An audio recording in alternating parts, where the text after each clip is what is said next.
இன்னைக்கு ஒரு நாள் காலையில தம்பி ஒருத்தன் பக்கெட்டோட வந்து நிக்கிறான். என்னன்னா நம்ம கப்பி ரொம்ப குட்டி போடுது, தண்ணியும் டிகாஷன் கலர்ல இருக்குன்னு சொல்றாப்ல. நம்ம கையோட பக்கெட்ல இருந்து மணி பிளான்ட்டை எடுத்துட்டு பொறுமையா தண்ணியை கொஞ்சம் ஊத்துனா, இங்க பாருங்க ஃப்ரெண்ட்ஸ் எவ்வளவு மீன் இருக்குன்னு. விடும்போது கீழே ஒருத்தன் ஜம்ப் பண்ணிட்டான் பாருங்க.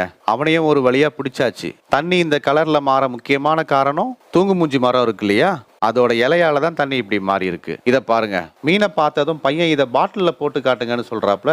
கையோட நம்ம வினிகரியில் பாட்டில்ல ஒரு பாட்டில கொண்டு வந்து பொறுமையா மீனை விட்டாச்சு. கப்பி எல்லா சைஸ்லயும் இருக்கு பாருங்க ஃப்ரெண்ட்ஸ். இந்த மீனை நம்ம கப்பி தொட்டில விடலான்னு டிசைட் பண்ணி டெம்பரேச்சர் செட் ஆக பாட்டிலோட உள்ள வச்சாச்சு. எவ்வளவு ஃப்ரைஸ் பொரிச்சிருக்கு பாருங்க, செம்ம அழகா இருக்குங்க.